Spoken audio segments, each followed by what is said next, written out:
Today we're going to be removing the transmission pan, changing the transmission fluid and transmission filter on a 2008 Mazda 3. Got a transmission fluid leak. Turn on the flash here. You can see here, looks to me like it's coming from the pan. I guess I could try to tighten the bolts, but I don't know exactly how much is leaked.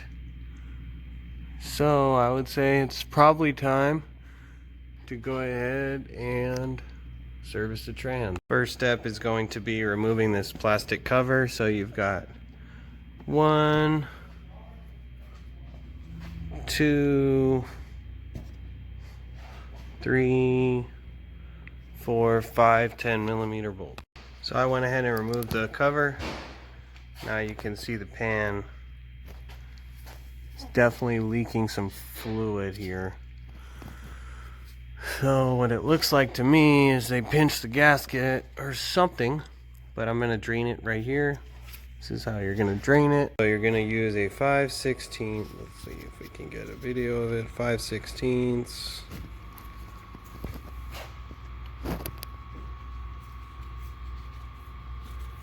to drain out the old fluid.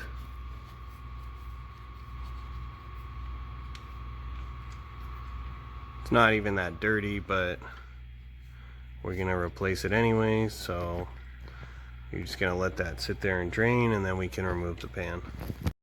Okay, so there's a bunch of 10mm bolts that go in here, and you're gonna take those out, and then the pan is gonna come off. When the pan comes off, this is what you'll get. You'll get the inside of the transmission. So this is the filter right here, and this is some type of sensor, and that needs to come unplugged. And then I go ahead and get the pan out of the way for now,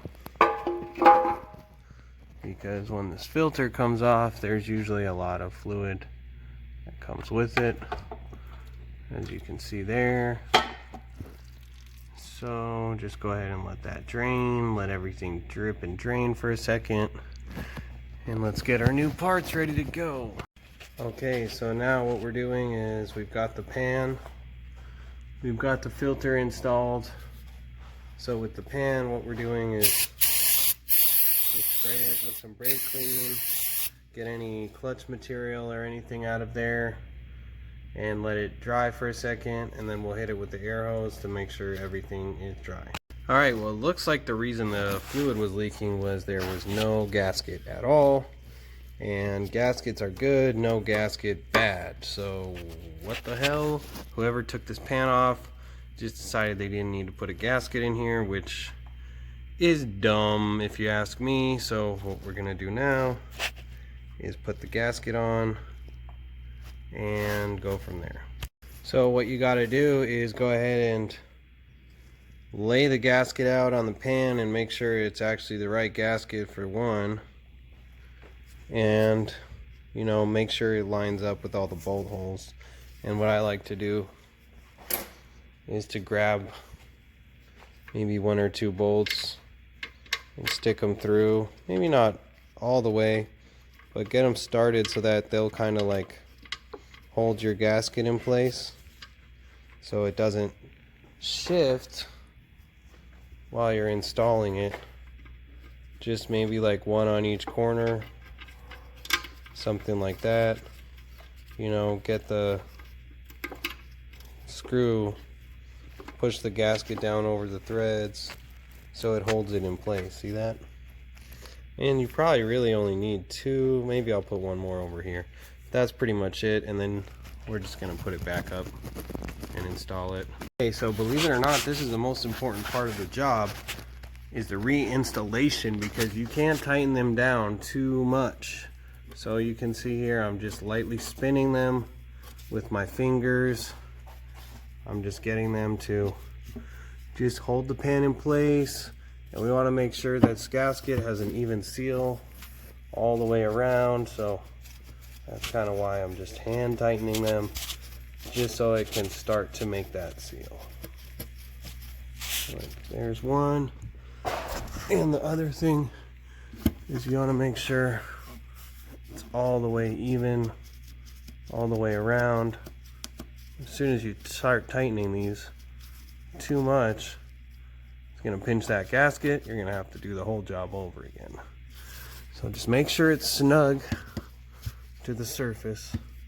Just push it up like that, and just go ahead and use your fingers, put the socket in your hand, whatever, and there we go. So now all the bolt holes all the way around should be lined up, so we can just put all our bolts in there by hand and then tighten them in a crisscross pattern, which I'll show you guys when I get to it. Alright, let me show you guys what I'm talking about.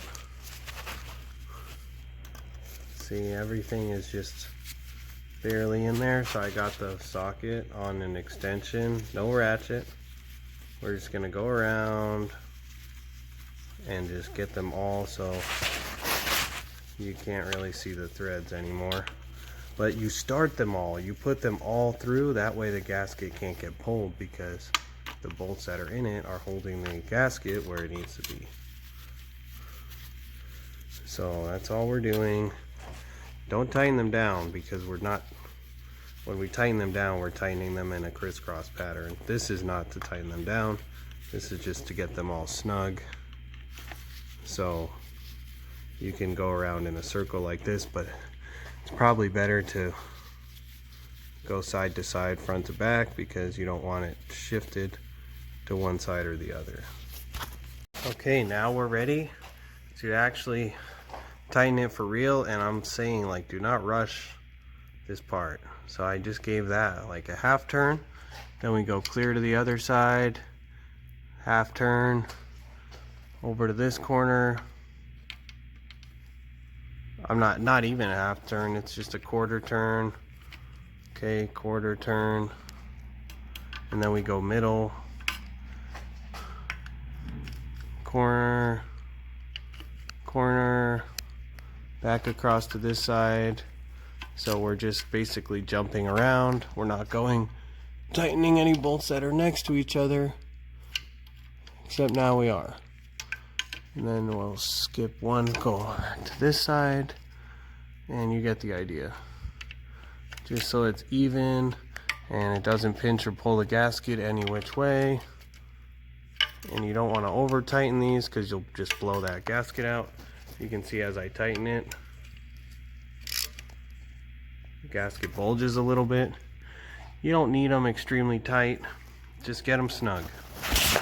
Last step is to fill the transmission. Transmission dipstick goes right here, which I've removed. I've added my funnel. You want to use type M transmission fluid, and from what I'm seeing online, it takes about 4 quarts. So I'm going to put about 3.5 quarts, check the level, probably end up adding the 4th quart, and then I'll take you through the process of testing the level. The car's running. You can see where the temp gauge is. Let it warm up, you know, let it run for a good 10-15 minutes.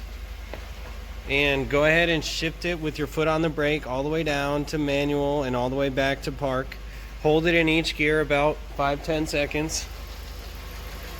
And then come out here and check your dipstick.